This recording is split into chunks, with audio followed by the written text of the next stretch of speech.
أعوذ بالله من الشيطان الرجيم. بسم الله الرحمن الرحيم. ألف لام ميم.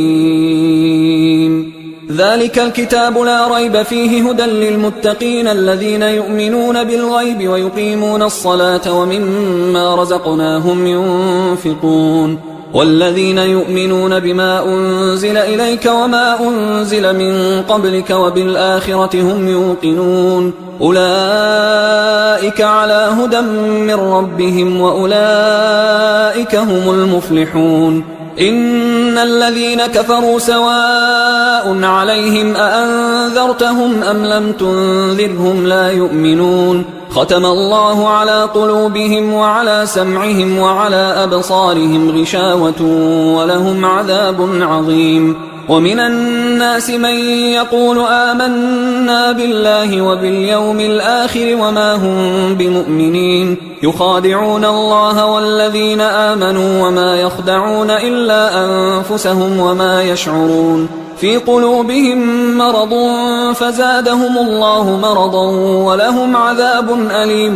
بما كانوا يكذبون. وإذا قيل لهم لا تفسدوا في الأرض قالوا إنما نحن مصلحون ألا إنهم هم المفسدون ولكن لا يشعرون. وإذا قيل لهم آمنوا كما آمن الناس قالوا أنؤمن كما آمن السفهاء ألا إنهم هم السفهاء ولكن لا يعلمون. وإذا لقوا الذين آمنوا قالوا آمنا وإذا خلوا إلى شياطينهم قالوا إنا معكم إنما نحن مستهزئون الله يستهزئ بهم ويمدهم في طغيانهم يعمهون. أولئك الذين اشتروا الضلالة بالهدى فما ربحت تجارتهم وما كانوا مهتدين. مثلهم كمثل الذي استوقد نارا فلما أضاءت ما حوله ذهب الله بنورهم وتركهم في ظلمات لا يبصرون صم بكم عمي فهم لا يرجعون. أو كصيب من السماء فيه ظلمات ورعد وبرق يجعلون أصابعهم في آذانهم من الصواعق حذر الموت والله محيط بالكافرين. يكاد البرق يخطف أبصارهم كلما أضاء لهم مشوا فيه وإذا أظلم عليهم قاموا ولو شاء الله لذهب بسمعهم وأبصارهم إن الله على كل شيء قدير. يا أيها الناس اعبدوا ربكم الذي خلقكم والذين من قبلكم لعلكم تتقون الذي جعل لكم الأرض فراشا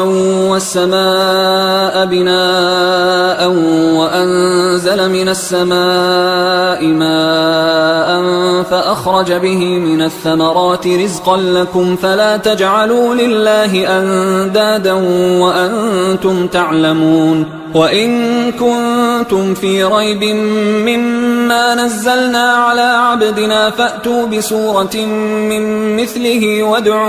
وادعوا شهداءكم من دون الله إن كنتم صادقين فإن لم تفعلوا ولن تفعلوا فاتقوا النار التي وقودها الناس والحجارة أعدت للكافرين. وبشر الذين آمنوا وعملوا الصالحات أن لهم جنات تجري من تحتها الأنهار كلما رزقوا منها من ثمرة رزقا قالوا هذا الذي رزقنا من قبل وأتوا به متشابها ولهم فيها أزواج مطهرة وهم فيها خالدون. إن الله لا يستحيي أن يضرب مثلا ما بعوضة فما فوقها فأما الذين آمنوا فيعلمون أنه الحق من ربهم وأما الذين كفروا فيقولون ماذا أراد الله بهذا مثلا يضل به كثيرا ويهدي به كثيرا وما يضل به إلا الفاسقين الذين ينقضون عهد الله من بعد ميثاقه ويقطعون ما أمر الله به أن يوصل ويفسدون في الأرض أولئك هم الخاسرون. كيف تكفرون بالله وكنتم أمواتا فأحياكم ثم يميتكم ثم يحييكم ثم إليه ترجعون. هو الذي خلق لكم ما في الأرض جميعا ثم استوى إلى السماء فسواهن 7 سماوات وهو بكل شيء عليم. وإذ قال ربك للملائكة إني جاعل في الأرض خليفة قالوا أتجعل فيها من يفسد فيها ويسفك الدماء ونحن نسبح بحمدك ونقدس لك قال إني أعلم ما لا تعلمون. وعلم آدم الأسماء كلها ثم عرضهم على الملائكة فقال أنبئوني بأسماء هؤلاء إن كنتم صادقين. قالوا سبحانك لا علم لنا إلا ما علمتنا إنك أنت العليم الحكيم. قال يا آدم أنبئهم بأسمائهم فلما أنبأهم بأسمائهم قال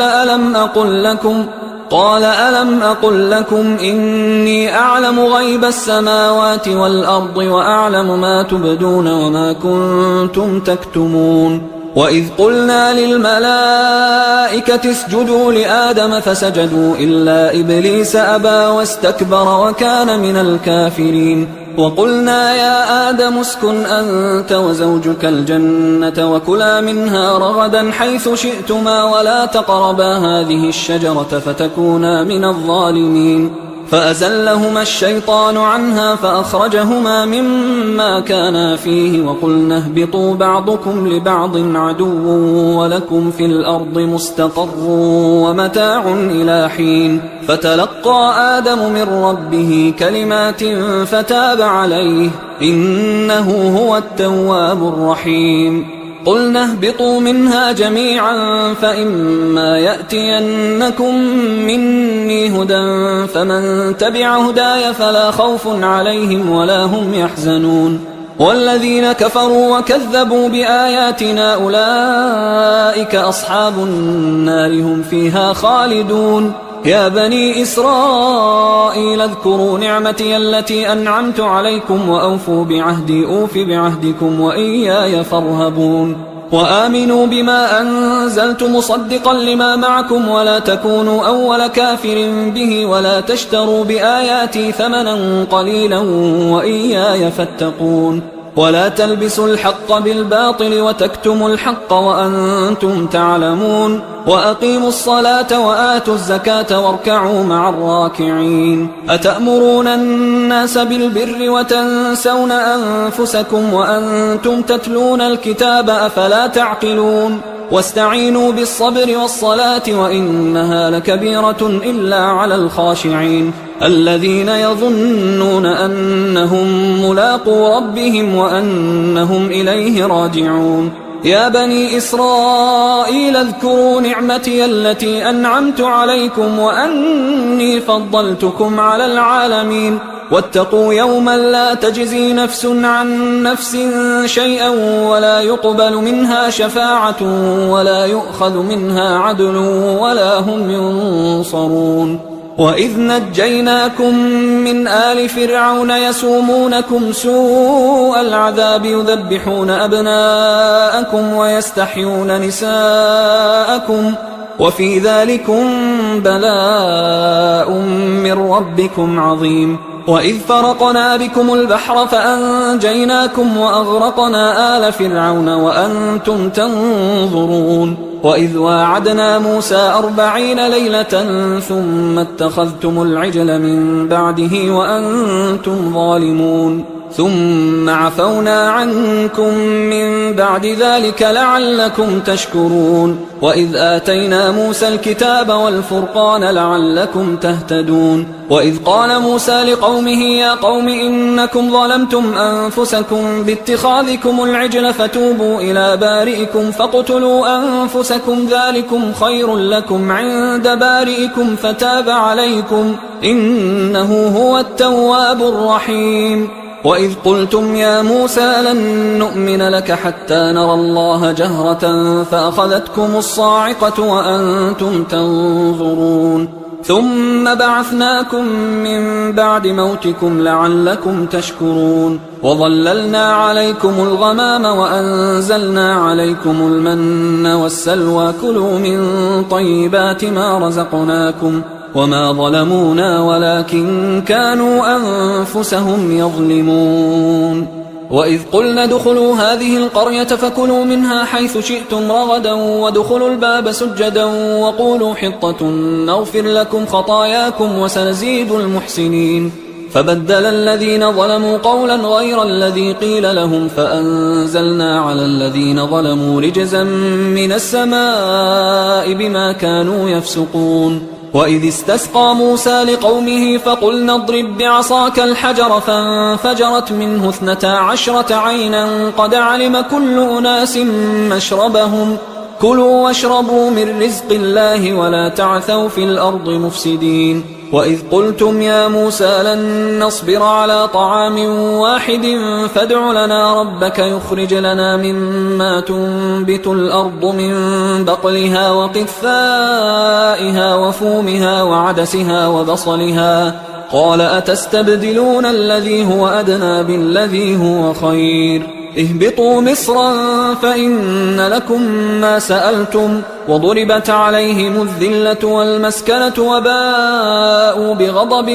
من الله ذلك بأنهم كانوا يكفرون بآيات الله ويقتلون النبيين بغير الحق ذلك بما عصوا وكانوا يعتدون إن الذين آمنوا والذين هادوا والنصارى والصابئين من آمن بالله واليوم الآخر وعمل صالحا فلهم أجرهم عند ربهم ولا خوف عليهم ولا هم يحزنون وإذ أخذنا ميثاقكم ورفعنا فوقكم الطور خذوا ما آتيناكم بقوة واذكروا ما فيه لعلكم تتقون ثم توليتم من بعد ذلك فلولا فضل الله عليكم ورحمته لكنتم من الخاسرين ولقد علمتم الذين اعتدوا منكم في السبت فقلنا لهم كونوا قردة خاسئين فجعلناها نكالا لما بين يديها وما خلفها وموعظة للمتقين وإذ قال موسى لقومه إن الله يأمركم أن تذبحوا بقرة قالوا أتتخذنا هزوا قال أعوذ بالله أن أكون من الجاهلين قالوا ادع لنا ربك يبين لنا ما هي قال إنه يقول إنها بقرة لا فارض ولا بكر عوان بين ذلك فافعلوا ما تؤمرون قالوا ادع لنا ربك يبين لنا ما لونها قال إنه يقول إنها بقرة صفراء فاقع لونها تسر الناظرين قالوا ادع لنا ربك يبين لنا ما هي إن البقرة شابه علينا وإنا إن شاء الله لمهتدون قال إنه يقول إنها بقرة لا ذلول تثير الأرض ولا تسقي الحرث مسلمة لا شية فيها قالوا الآن جئت بالحق فذبحوها وما كادوا يفعلون وإذ قتلتم نفسا فادارأتم فيها والله مخرج ما كنتم تكتمون فقلنا اضربوه ببعضها كذلك يحيي الله الموتى ويريكم آياته لعلكم تعقلون ثم قست قلوبكم من بعد ذلك فهي كالحجارة أو أشد قسوة وإن من الحجارة لما يتفجر منه الأنهار وإن منها لما يشقق فيخرج منه الماء وإن منها لما يهبط من خشية الله وما الله بغافل عما تعملون أفتطمعون أن يؤمنوا لكم وقد كان فريق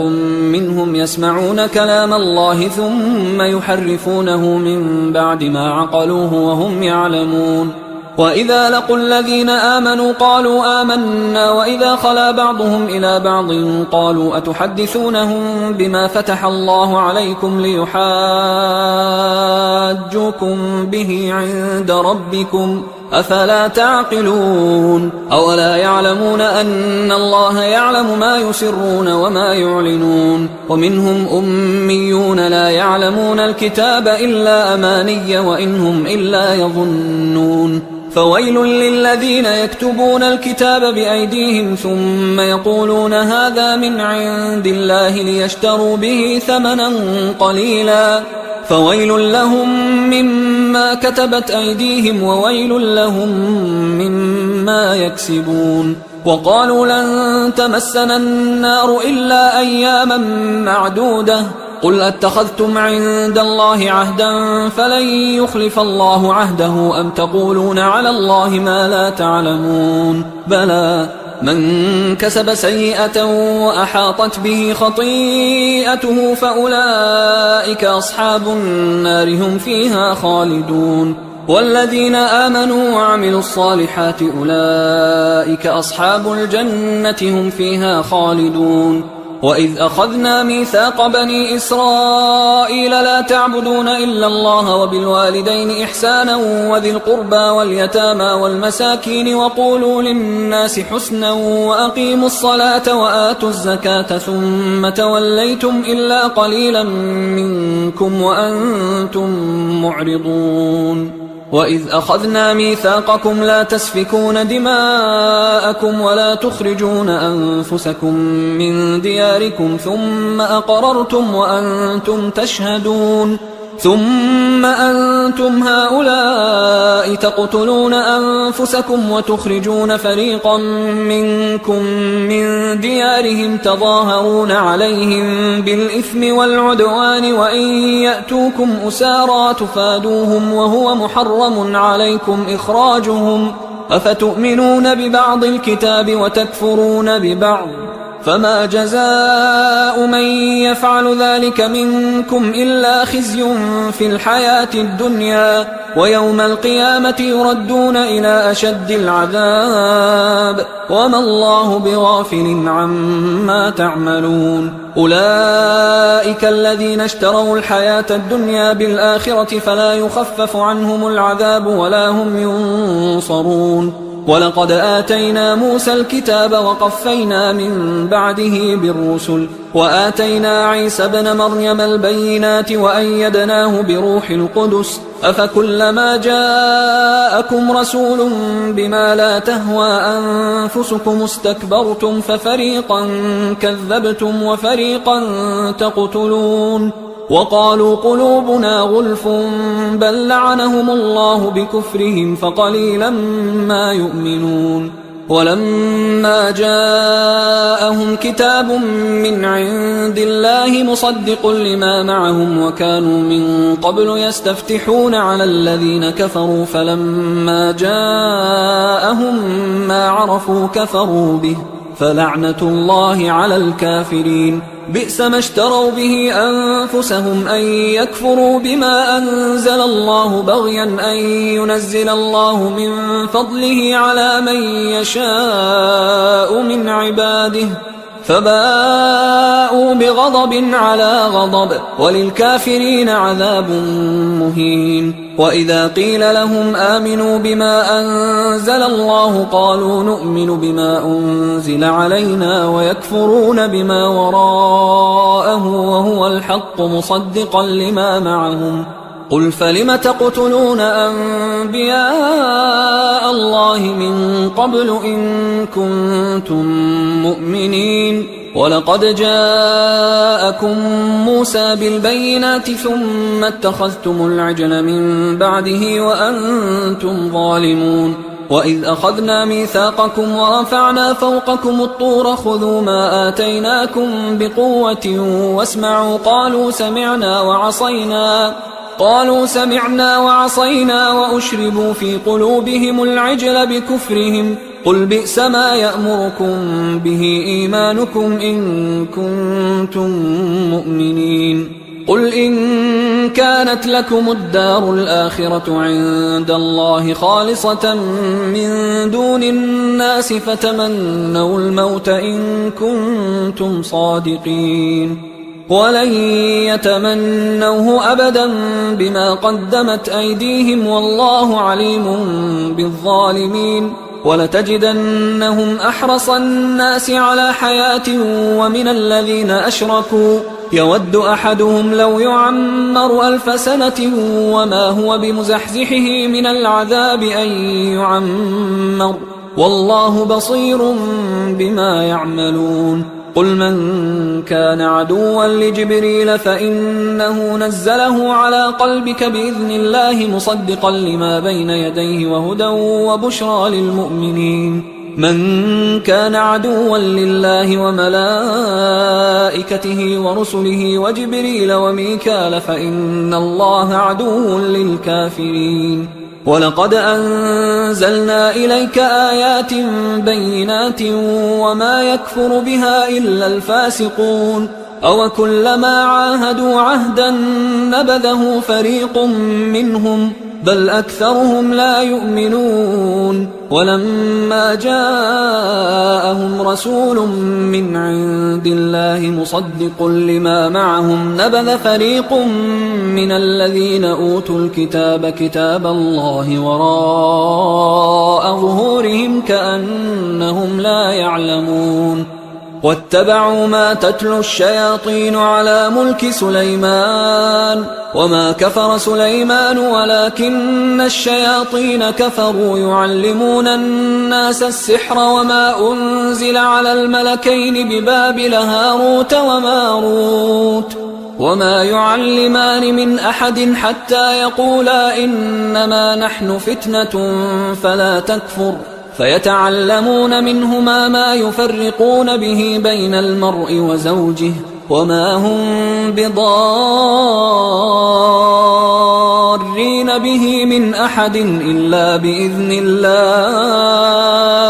ويتعلمون ما يضرهم ولا ينفعهم ولقد علموا لمن اشتراه ما له في الآخرة من خلاق ولبئس ما شروا به أنفسهم لو كانوا يعلمون ولو أنهم آمنوا واتقوا لمثوبة من عند الله خير لو كانوا يعلمون يا أيها الذين آمنوا لا تقولوا راعنا وقولوا انظرنا واسمعوا وللكافرين عذاب أليم ما يود الذين كفروا من أهل الكتاب ولا المشركين أن ينزل عليكم من خير من ربكم والله يختص برحمته من يشاء والله ذو الفضل العظيم ما ننسخ من آية أو ننسها نأت بخير منها أو مثلها ألم تعلم أن الله على كل شيء قدير ألم تعلم أن الله له ملك السماوات والأرض وما لكم من دون الله من ولي ولا نصير أم تريدون أن تسألوا رسولكم كما سئل موسى من قبل ومن يتبدل الكفر بالإيمان فقد ضل سواء السبيل ود كثير من أهل الكتاب لو يردونكم من بعد إيمانكم كفارا حسدا من عند أنفسهم من بعد ما تبين لهم الحق فاعفوا واصفحوا حتى يأتي الله بأمره إن الله على كل شيء قدير وأقيموا الصلاة وآتوا الزكاة وما تقدموا لأنفسكم من خير تجدوه عند الله إن الله بما تعملون بصير. وقالوا لن يدخل الجنة إلا من كان هودا أو نصارى تلك أمانيهم قل هاتوا برهانكم إن كنتم صادقين بلى من أسلم وجهه لله وهو محسن فله أجره عند ربه ولا خوف عليهم ولا هم يحزنون. وقالت اليهود ليست النصارى على شيء وقالت النصارى ليست اليهود على شيء وهم يتلون الكتاب كذلك قال الذين لا يعلمون مثل قولهم فالله يحكم بينهم يوم القيامة فيما كانوا فيه يختلفون. ومن أظلم ممن منع مساجد الله أن يذكر فيها اسمه وسعى في خرابها أولئك ما كان لهم أن يدخلوها إلا خائفين لهم في الدنيا خزي ولهم في الآخرة عذاب عظيم. ولله المشرق والمغرب فأينما تولوا فثم وجه الله إن الله واسع عليم. وقالوا اتخذ الله ولدا سبحانه بل له ما في السماوات والأرض كل له قانتون بديع السماوات والأرض وإذا قضى أمرا فإنما يقول له كن فيكون. وقال الذين لا يعلمون لولا يكلمنا الله أو تأتينا آية كذلك قال الذين من قبلهم مثل قولهم تشابهت قلوبهم قد بينا الآيات لقوم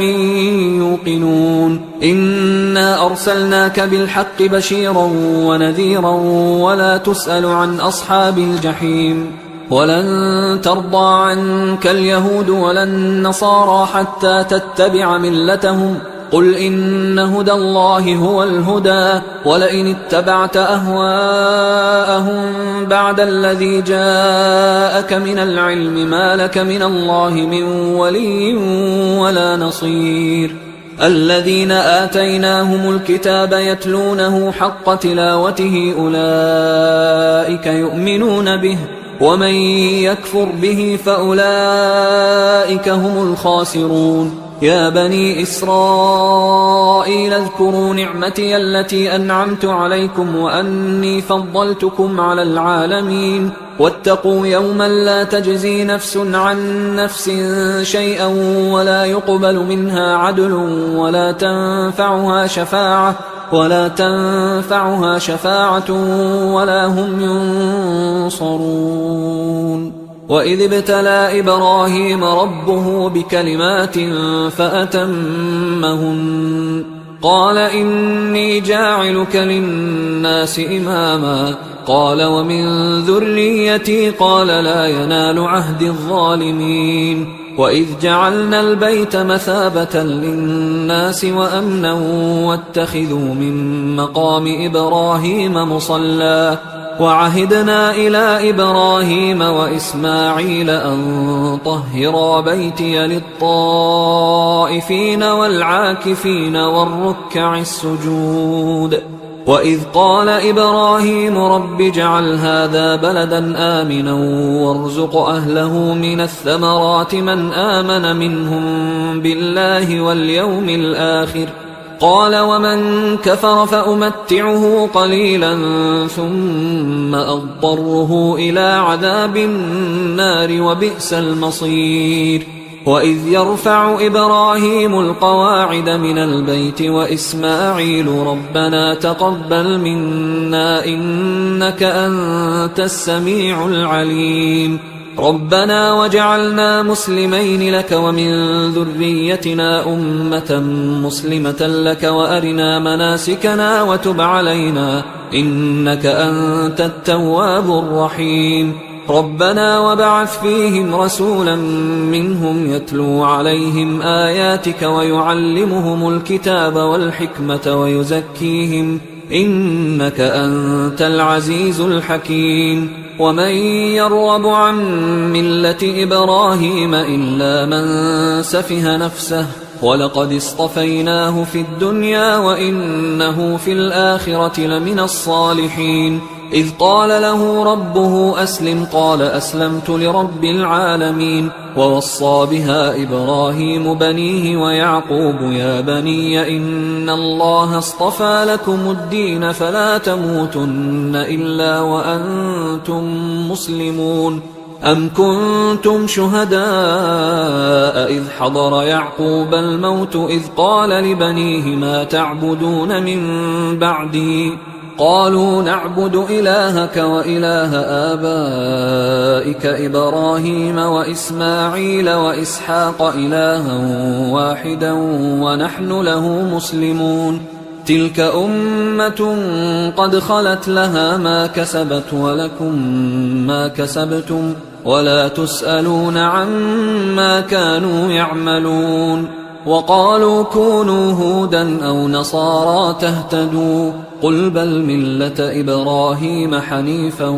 وما كان من المشركين. قولوا آمنا بالله وما أنزل إلينا وما أنزل إلى إبراهيم وإسماعيل وإسحاق ويعقوب والأسباط وما أوتي موسى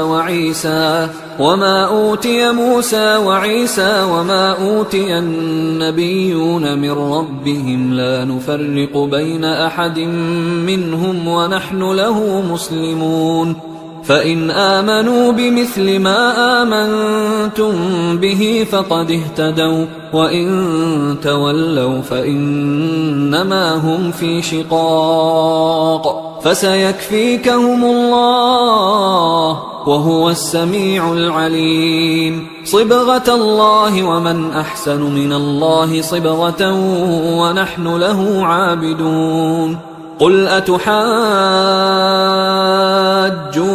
في الله وهو ربنا وربكم ولنا أعمالنا ولكم أعمالكم ونحن له مخلصون. أم تقولون إن إبراهيم وإسماعيل وإسحاق ويعقوب والأسباط كانوا هودا أو نصارى قل أأنتم أعلم أم الله ومن أظلم ممن كتم شهادة عنده من الله وما الله بغافل عما تعملون. تلك أمة قد خلت لها ما كسبت ولكم ما كسبتم ولا تسألون عما كانوا يعملون. سيقول السفهاء من الناس ما ولاهم عن قبلتهم التي كانوا عليها قل لله المشرق والمغرب يهدي من يشاء إلى صراط مستقيم. وكذلك جعلناكم أمة وسطا لتكونوا شهداء على الناس ويكون الرسول عليكم شهيدا. وما جعلنا القبلة التي كنت عليها إلا لنعلم من يتبع الرسول ممن ينقلب على عقبيه وإن كانت لكبيرة إلا على الذين هدى الله وما كان الله ليضيع إيمانكم إن الله بالناس لرؤوف رحيم. قد نرى تقلب وجهك في السماء فلنولينك قبلة ترضاها فول وجهك شطر المسجد الحرام وحيث ما كنتم فولوا وجوهكم شطره وإن الذين أوتوا الكتاب ليعلمون أنه الحق من ربهم وما الله بغافل عما يعملون. ولئن أتيت الذين أوتوا الكتاب بكل آية ما تبعوا قبلتك وما أنت بتابع قبلتهم وما بعضهم بتابع قبلة بعض ولئن اتبعت أهواءهم من بعد ما جاءك من العلم إنك إذا لمن الظالمين. الذين آتيناهم الكتاب يعرفونه كما يعرفون أبناءهم وإن فريقا منهم ليكتمون الحق وهم يعلمون الحق من ربك فلا تكونن من الممترين ولكل وجهة هو موليها فاستبقوا الخيرات أينما تكونوا يأت بكم الله جميعا إن الله على كل شيء قدير ومن حيث خرجت فول وجهك شطر المسجد الحرام وإنه للحق من ربك وما الله بغافل عما تعملون ومن حيث خرجت فول وجهك شطر المسجد الحرام وحيث ما كنتم فولوا وجوهكم شطره لئلا يكون للناس عليكم حجة إلا الذين ظلموا منهم فلا تخشوهم واخشوني ولأتم نعمتي عليكم ولعلكم تهتدون كما أرسلنا فيكم رسولا منكم يتلو عليكم آياتنا ويزكيكم ويعلمكم الكتاب والحكمة ويعلمكم ما لم تكونوا تعلمون فاذكروني أذكركم واشكروا لي ولا تكفرون يا أيها الذين آمنوا استعينوا بالصبر والصلاة إن الله مع الصابرين ولا تقولوا لمن يقتل في سبيل الله أموات بل أحياء ولكن لا تشعرون ولنبلونكم بشيء من الخوف والجوع ونقص من الأموال والأنفس والثمرات وبشر الصابرين الذين إذا أصابتهم مصيبة قالوا إنا لله وإنا إليه راجعون أولئك عليهم صلوات من ربهم ورحمة وأولئك هم المهتدون إن الصفا والمروة من شعائر الله فمن حج البيت أو اعتمر فلا جناح عليه أن يطوف بهما ومن تطوع خيرا فإن الله شاكر عليم إن الذين يكتمون ما أنزلنا من البينات والهدى من بعد ما بيناه للناس في الكتاب أولئك يلعنهم الله ويلعنهم اللاعنون إلا الذين تابوا وأصلحوا وبينوا فأولئك أتوب عليهم وأنا التواب الرحيم إن الذين كفروا وماتوا وهم كفار أولئك عليهم لعنة الله والملائكة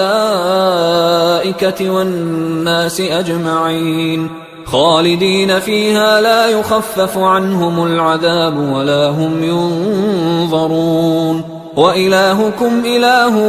واحد لا إله إلا هو الرحمن الرحيم إن في خلق السماوات والأرض واختلاف الليل والنهار والفلك التي تجري في البحر بما ينفع الناس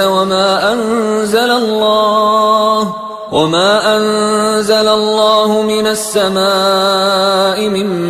ماء فأحيا به الأرض بعد موتها وبث فيها من كل دابة وتصريف الرياح والسحاب المسخر بين السماء والأرض لآيات لقوم يعقلون ومن الناس من يتخذ من دون الله أندادا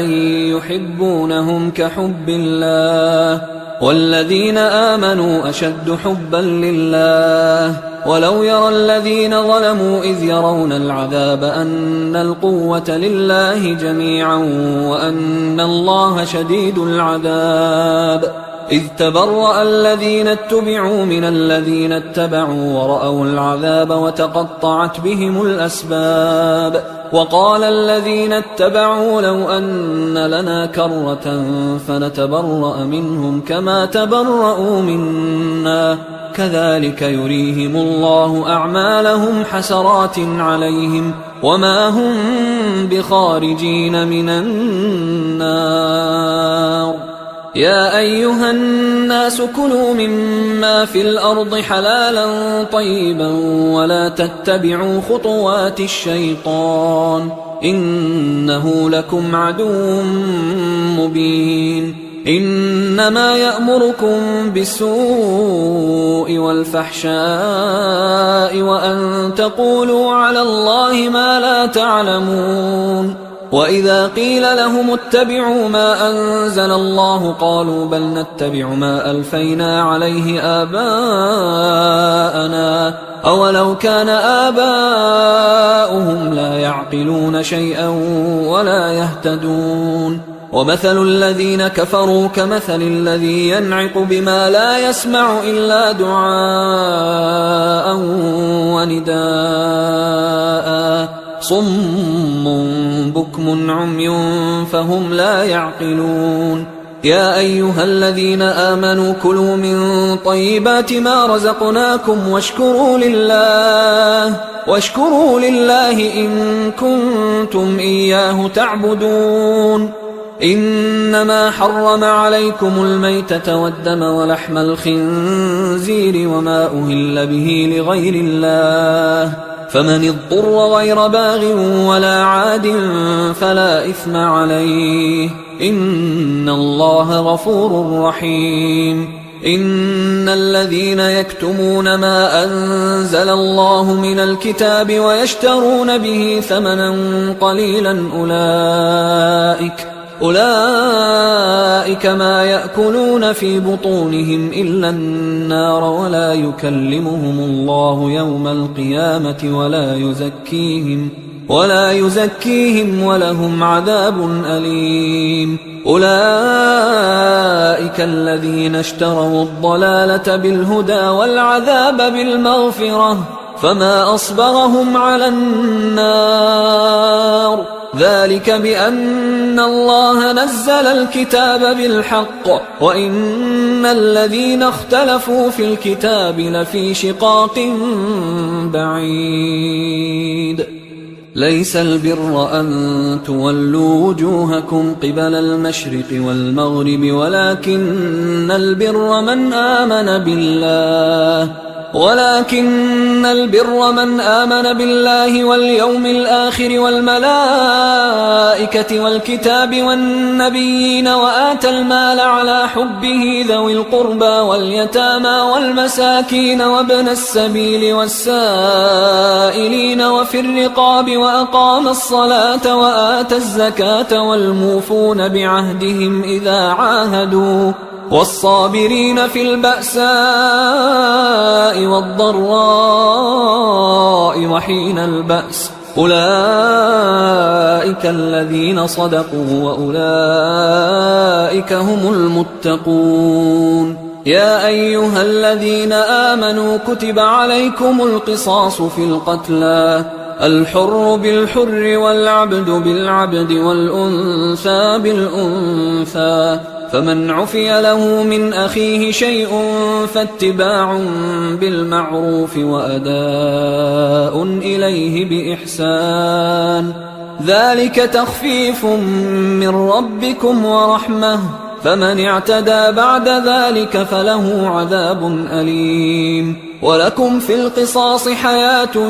يا أولي الألباب لعلكم تتقون كتب عليكم إذا حضر أحدكم الموت إن ترك خيرا الوصية للوالدين والأقربين بالمعروف حقا على المتقين فمن بدله بعدما سمعه فإنما إثمه على الذين يبدلونه إن الله سميع عليم فمن خاف من موص جنفا أو إثما فأصلح بينهم فلا إثم عليه إن الله غفور رحيم. يا أيها الذين آمنوا كتب عليكم الصيام كما كتب على الذين من قبلكم لعلكم تتقون أياما معدودات، فمن كان منكم مريضا أو على سفر فعدة من أيام أخر، وعلى الذين يطيقونه فدية طعام مسكين، فمن تطوع خيرا فهو خير له، وأن تصوموا خير لكم إن كنتم تعلمون. شهر رمضان الذي أنزل فيه القرآن هدى للناس وبينات من الهدى والفرقان، فمن شهد منكم الشهر فليصمه، ومن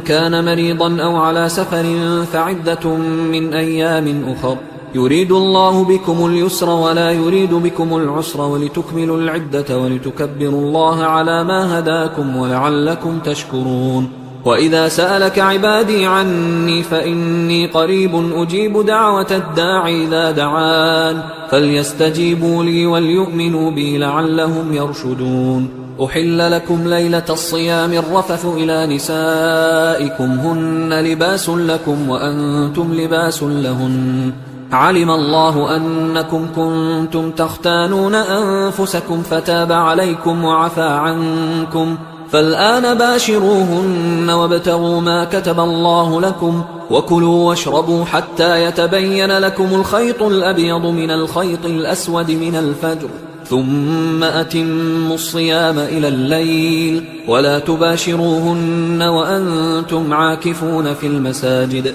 تلك حدود الله فلا تقربوها، كذلك يبين الله آياته للناس لعلهم يتقون. ولا تأكلوا أموالكم بينكم بالباطل وتدلوا بها إلى الحكام لتأكلوا فريقا من أموال الناس بالإثم وأنتم تعلمون. يسألونك عن الأهلة قل هي مواقيت للناس والحج، وليس البر بأن تأتوا البيوت من ظهورها ولكن البر من اتقى، وأتوا البيوت من أبوابها واتقوا الله لعلكم تفلحون. وقاتلوا في سبيل الله الذين يقاتلونكم ولا تعتدوا إن الله لا يحب المعتدين. وقتلوهم حيث ثقفتموهم وأخرجوهم من حيث أخرجوكم والفتنة أشد من القتل، ولا تقاتلوهم عند المسجد الحرام حتى يقاتلوكم فيه، فإن قاتلوكم فاقتلوهم، كذلك جزاء الكافرين، فإن انتهوا فإن الله غفور رحيم. وقاتلوهم حتى لا تكون فتنة ويكون الدين لله، فإن انتهوا فلا عدوان إلا على الظالمين.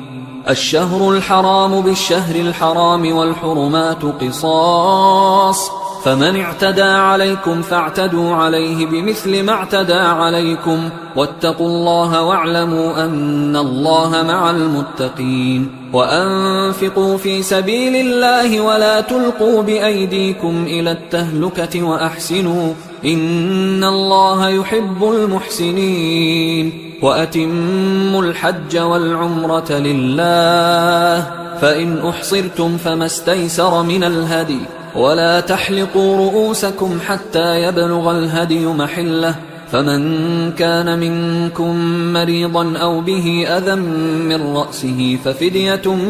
من صيام أو صدقة أو نسك، فإذا أمنتم فمن تمتع بالعمرة إلى الحج فما استيسر من الهدي، فمن لم يجد فصيام 3 أيام في الحج و7 إذا رجعتم، تلك 10 كاملة، ذلك لمن لم يكن أهله حاضر المسجد الحرام. واتقوا الله واعلموا أن الله شديد العقاب. الحج أشهر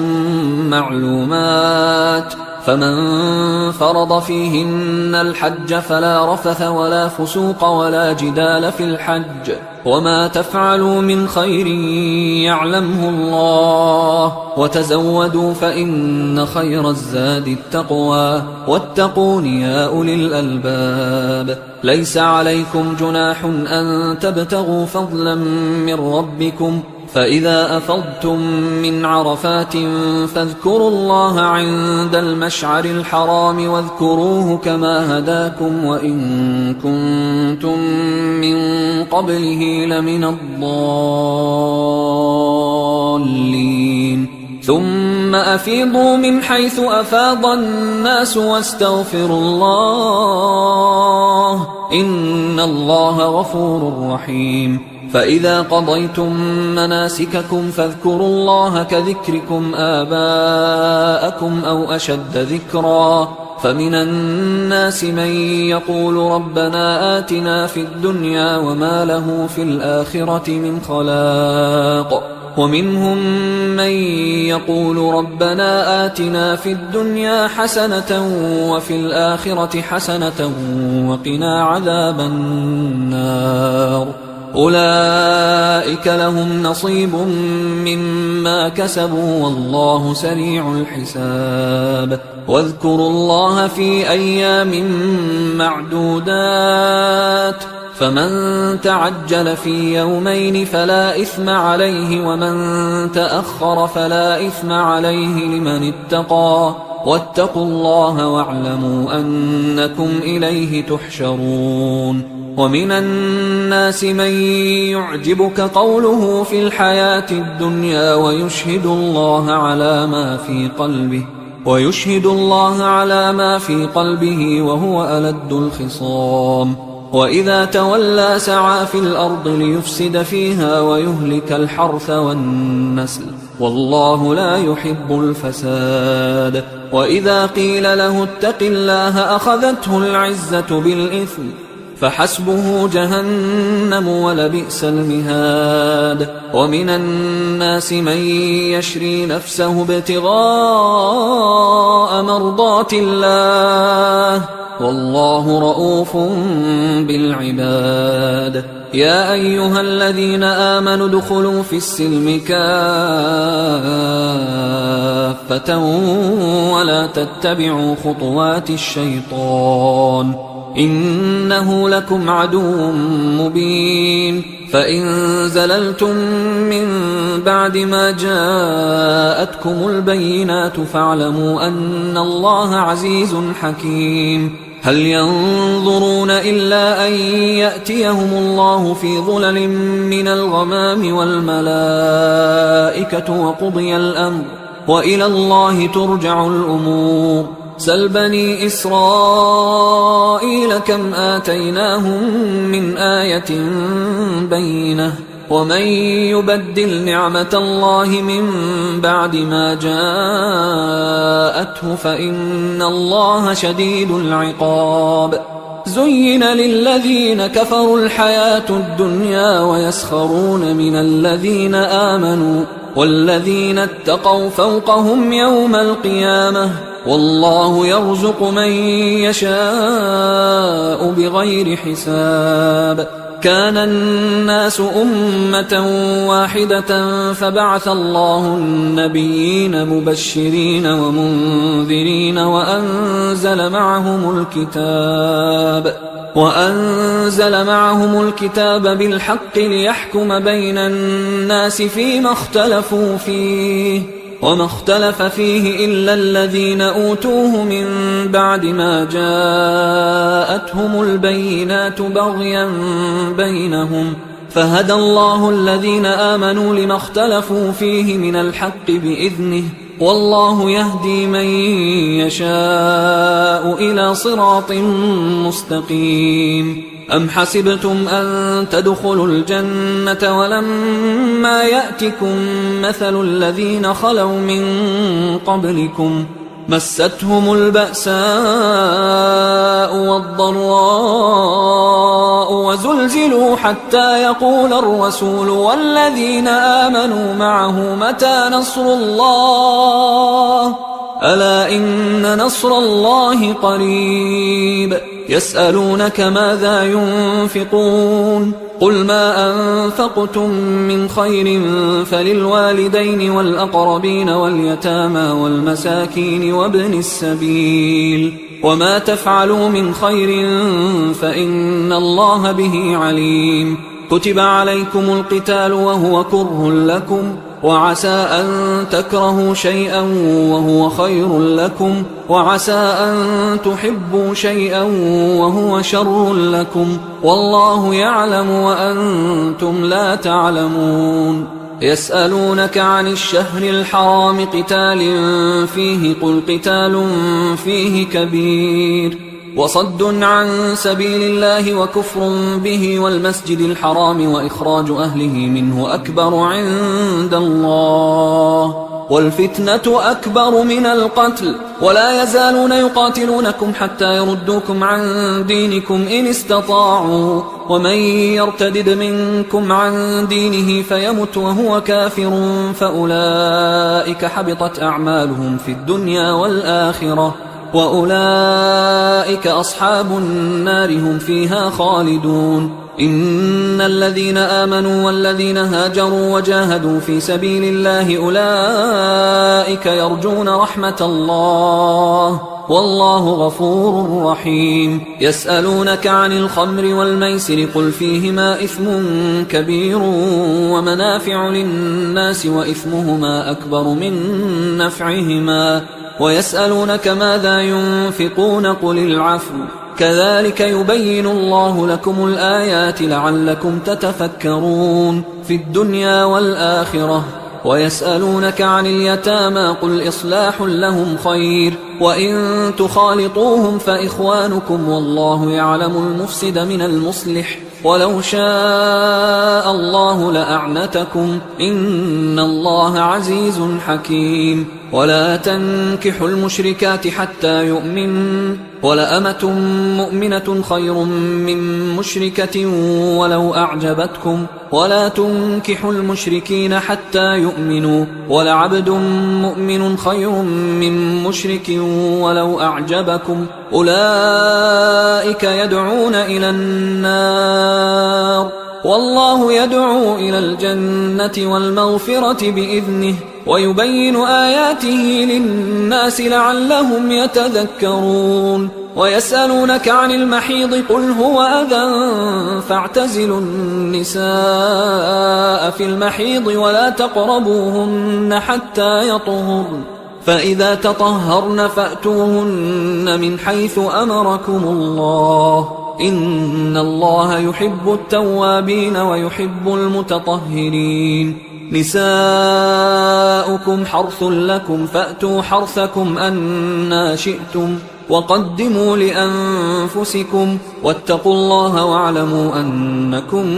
ملاقوه وبشر المؤمنين ولا تجعلوا الله عرضة لأيمانكم أن تبروا وتتقوا وتصلحوا بين الناس والله سميع عليم لا يؤاخذكم الله باللغو في أيمانكم ولكن يؤاخذكم بما كسبت قلوبكم والله غفور حليم للذين يؤلون من نسائهم تربص 4 أشهر فإن فاءوا فإن الله غفور رحيم وإن عزموا الطلاق فإن الله سميع عليم والمطلقات يتربصن بأنفسهن 3 قروء ولا يحل لهن أن يكتمن ما خلق الله في أرحامهن إن كن يؤمن بالله واليوم الآخر وبعولتهن أحق بردهن في ذلك إن أرادوا إصلاحا ولهن مثل الذي عليهن بالمعروف وللرجال عليهن درجة والله عزيز حكيم الطلاق 2 فإمساك بمعروف أو تسريح بإحسان ولا يحل لكم أن تأخذوا مما آتيتموهن شيئا إلا أن يخافا ألا يقيما حدود الله فإن خفتم ألا يقيما حدود الله فلا جناح عليهما فيما افتدت به، تلك حدود الله فلا تعتدوها، ومن يتعد حدود الله فأولئك هم الظالمون. فإن طلقها فلا تحل له من بعد حتى تنكح زوجا غيره، فإن طلقها فلا جناح عليهما أن يتراجعا إن ظنا أن يقيما حدود الله، وتلك حدود الله يبينها لقوم يعلمون. وإذا طلقتم النساء فبلغن أجلهن فأمسكوهن بمعروف أو سرحوهن بمعروف، ولا تمسكوهن ضرارا لتعتدوا، ومن يفعل ذلك فقد ظلم نفسه. ولا تتخذوا آيات الله هزوا، واذكروا نعمة الله عليكم وما أنزل عليكم من الكتاب والحكمة يعظكم به، واتقوا الله واعلموا أن الله بكل شيء عليم. وإذا طلقتم النساء فبلغن أجلهن فلا تعضلوهن أن ينكحن أزواجهن إذا تراضوا بينهم بالمعروف، ذلك يوعظ به من كان منكم يؤمن بالله واليوم الآخر، ذلكم أزكى لكم وأطهر، والله يعلم وأنتم لا تعلمون. والوالدات يرضعن أولادهن حولين كاملين لمن أراد أن يتم الرضاعة، وعلى المولود له رزقهن وكسوتهن بالمعروف، لا تكلف نفس إلا وسعها، لا تضار والدة بولدها ولا مولود له بولده، وعلى الوارث مثل ذلك، فإن أرادا فصالا عن تراض منهما وتشاور فلا جناح عليهما. وإن أردتم أن تسترضعوا أولادكم فلا جناح عليكم إذا سلمتم ما آتيتم بالمعروف، واتقوا الله واعلموا أن الله بما تعملون بصير. والذين يتوفون منكم ويذرون أزواجا يتربصن بأنفسهن 4 أشهر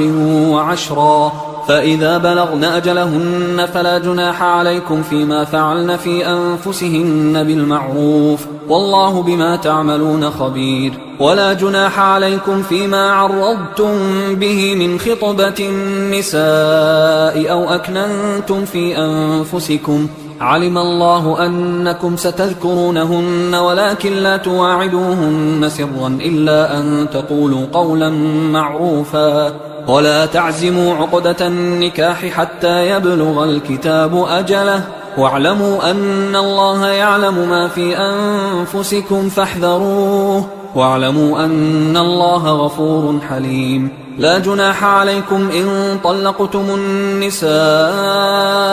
ما لم تمسوهن أو تفرضوا لهن فريضة، ومتعوهن على الموسع قدره وعلى المقتر قدره متاعا بالمعروف حقا على المحسنين. وإن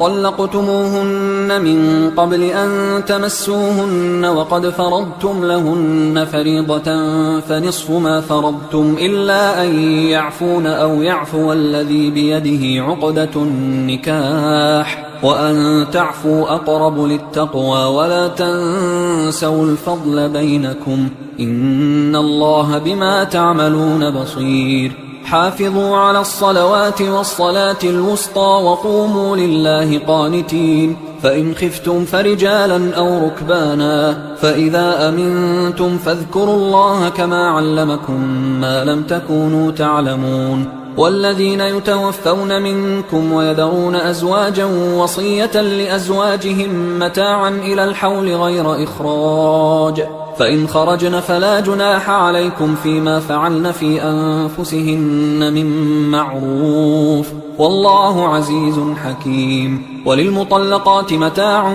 بالمعروف حقا على المتقين، كذلك يبين الله لكم آياته لعلكم تعقلون. ألم تر إلى الذين خرجوا من ديارهم وهم ألوف حذر الموت فقال لهم الله موتوا ثم أحياهم، إن الله لذو فضل على الناس ولكن أكثر الناس لا يشكرون وقاتلوا في سبيل الله واعلموا أن الله سميع عليم من ذا الذي يقرض الله قرضا حسنا فيضاعفه له أضعافا كثيرة والله يقبض ويبسط وإليه ترجعون ألم تر إلى الملأ من بني إسرائيل من بعد موسى إذ قالوا لنبي له مبعث لنا ملكا نقاتل في سبيل الله قال هل عسيتم إن كتب عليكم القتال ألا تقاتلوا قالوا وما لنا ألا نقاتل في سبيل الله وقد أخرجنا من ديارنا وأبنائنا فلما كتب عليهم القتال تولوا إلا قليلا منهم والله عليم بالظالمين وقال لهم نبيهم إن الله قد بعث لكم طالوت ملكا قالوا أنى يكون له الملك علينا ونحن أحق بالملك منه ولم يؤت سعة من المال قال إن الله اصطفاه عليكم وزاده بسطة في العلم والجسم والله يؤتي ملكه من يشاء والله واسع عليم وقال لهم نبيهم إن آية ملكه أن يأتيكم التابوت فيه سكينة من ربكم وبقية مما ترك آل موسى وآل هارون تحمله الملائكة إن في ذلك لآية لكم إن كنتم مؤمنين فلما فصل طالوت بالجنود قال إن الله مبتليكم بنهر فمن شرب منه فليس مني ومن لم يطعمه فإنه مني إلا من اغترف غرفة بيده فشربوا منه إلا قليلا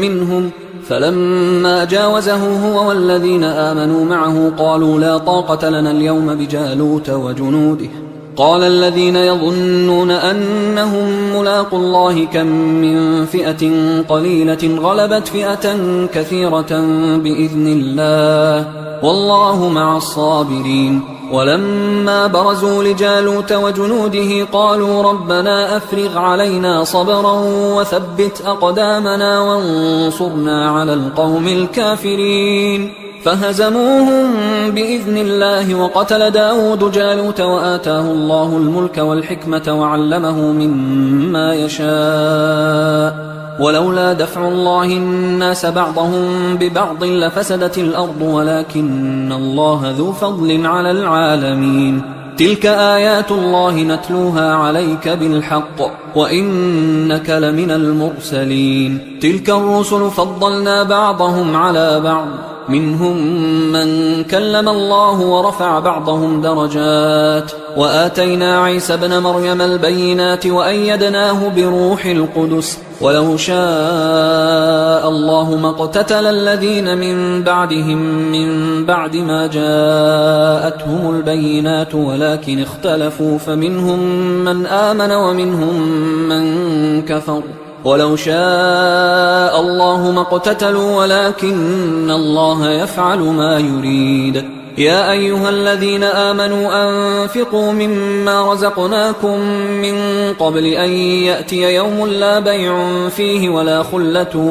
ولا شفاعة والكافرون هم الظالمون الله لا إله إلا هو الحي القيوم لا تأخذه سنة ولا نوم له ما في السماوات وما في الأرض من ذا الذي يشفع عنده إلا بإذنه يعلم ما بين أيديهم وما خلفهم ولا يحيطون بشيء من علمه إلا بما شاء وسع كرسيه السماوات والأرض ولا يؤوده حفظهما وهو العلي العظيم لا إكراه في الدين قد تبين الرشد من الغي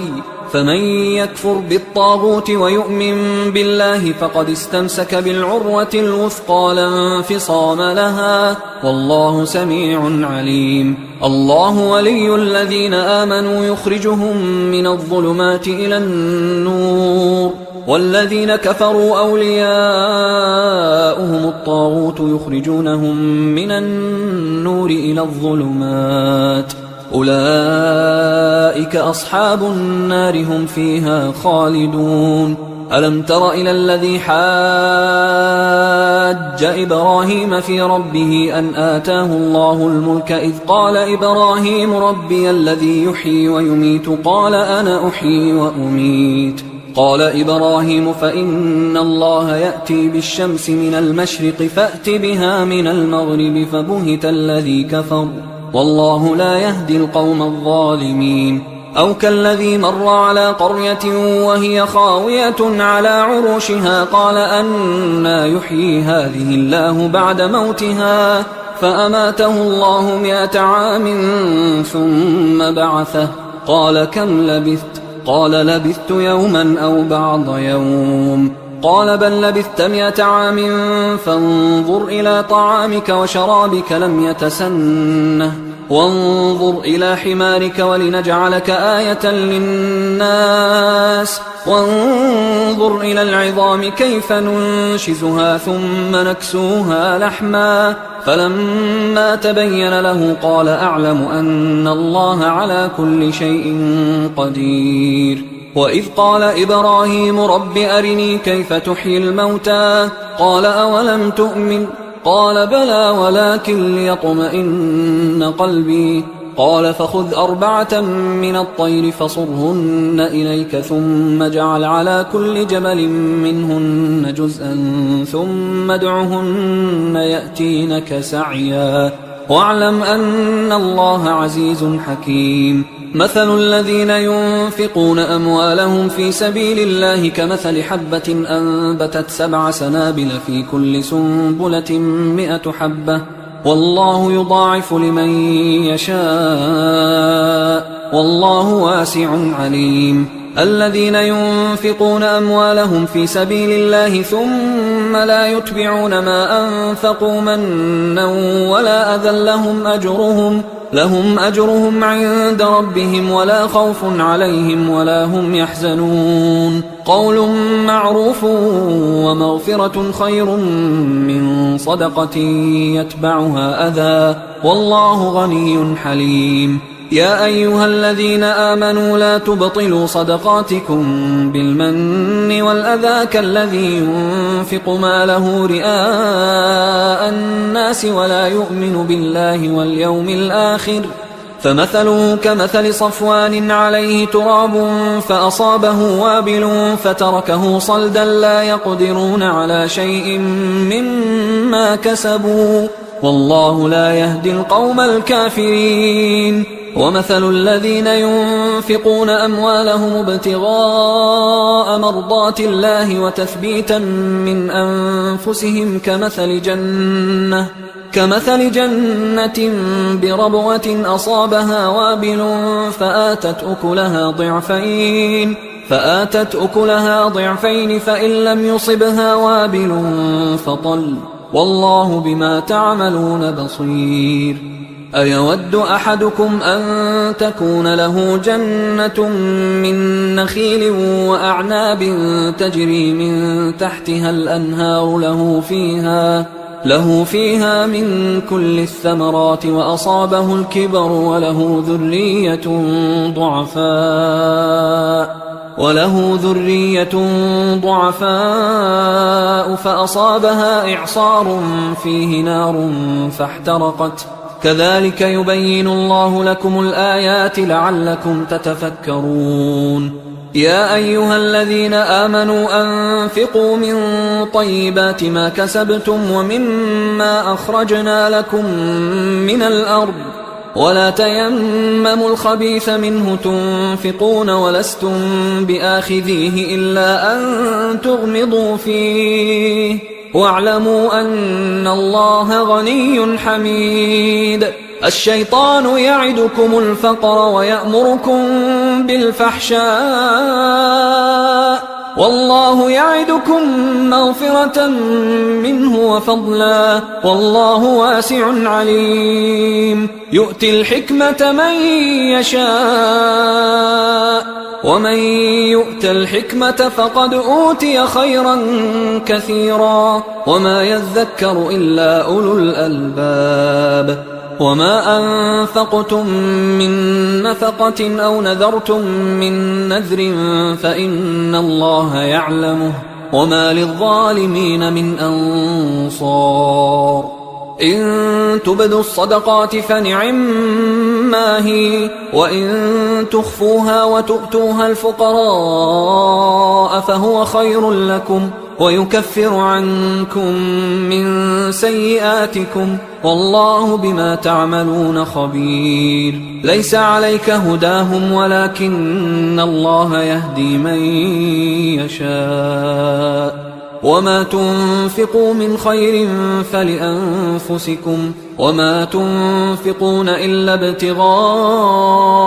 وجه الله وما تنفقوا من خير يوفى إليكم وأنتم لا تظلمون للفقراء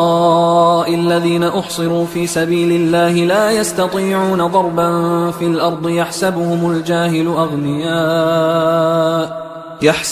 الجاهل أغنياء من التعفف تعرفهم بسيماهم لا يسألون الناس إلحافا وما تنفقوا من خير فإن الله به عليم الذين ينفقون أموالهم بالليل والنهار سرا وعلانية فلهم أجرهم عند ربهم ولا خوف عليهم ولا هم يحزنون الذين يأكلون الربا لا يقومون إلا كما يقوم الذي يتخبطه الشيطان من المس ذلك بأنهم قالوا إنما البيع مثل الربا وأحل الله البيع وحرم الربا فمن جاءه موعظة من ربه فانتهى فله ما سلف وأمره إلى الله ومن عاد فأولئك أصحاب النار هم فيها خالدون يمحق الله الربا ويربي الصدقات والله لا يحب كل كفار أثيم إن الذين آمنوا وعملوا الصالحات وأقاموا الصلاة وآتوا الزكاة لهم أجرهم عند ربهم ولا خوف عليهم ولا هم يحزنون يا أيها الذين آمنوا اتقوا الله وذروا ما بقي من الربا إن كنتم مؤمنين فإن لم تفعلوا فأذنوا بحرب من الله ورسوله وإن تبتم فلكم رؤوس أموالكم لا تظلمون ولا تظلمون وإن كان ذو عسرة فنظرة إلى ميسرة وأن تصدقوا خير لكم إن كنتم تعلمون واتقوا يوما ترجعون فيه إلى الله ثم توفى كل نفس ما كسبت وهم لا يظلمون يا أيها الذين آمنوا إذا تداينتم بدين إلى أجل مسمى فاكتبوه وليكتب بينكم كاتب بالعدل ولا يأب كاتب أن يكتب كما علمه الله فليكتب وليملل الذي عليه الحق وليتق الله ربه ولا يبخس منه شيئا فإن كان الذي عليه الحق سفيها أو ضعيفا أو لا يستطيع أن يمله فليملل وليه بالعدل واستشهدوا شهيدين من رجالكم فإن لم يكونا رجلين فرجل وامرأتان ممن ترضون من الشهداء أن تضل إحداهما فتذكر إحداهما الأخرى ولا يأبى الشهداء إذا ما دعوا ولا تسأموا أن تكتبوه صغيرا أو كبيرا إلى أجله ذلكم أقسط عند الله وأقوم للشهادة وأدنى أن لا ترتابوا إلا أن تكون تجارة حاضرة تديرونها بينكم فليس عليكم جناح ألا تكتبوها وأشهدوا إذا تبايعتم ولا يضار كاتب ولا شهيد وإن تفعلوا فإنه فسوق بكم واتقوا الله ويعلمكم الله والله بكل شيء عليم وإن كنتم على سفر ولم تجدوا كاتبا فرهان مقبوضة، فإن أمن بعضكم بعضا فليؤدي الذي اؤتمن أمانته وليتق الله ربه ولا تكتموا الشهادة، ومن يكتمها فإنه آثم قلبه والله بما تعملون عليم. لله ما في السماوات وما في الأرض، وإن تبدوا ما في أنفسكم أو تخفوه يحاسبكم به الله فيغفر لمن يشاء ويعذب من يشاء والله على كل شيء قدير. آمن الرسول بما أنزل إليه من ربه والمؤمنون كل آمن بالله وملائكته وكتبه ورسله لا نفرق بين أحد من رسله وقالوا سمعنا وأطعنا غفرانك ربنا وإليك المصير. لا يكلف الله نفسا إلا وسعها، لها ما كسبت وعليها ما اكتسبت. ربنا لا تؤاخذنا إن نسينا أو أخطأنا، ربنا ولا تحمل علينا إصرا كما حملته على الذين من قبلنا، ربنا ولا تحملنا ما لا طاقة لنا به واعف عنا واغفر لنا وارحمنا أنت مولانا فانصرنا على القوم الكافرين. حصريا على قارئ القرآن.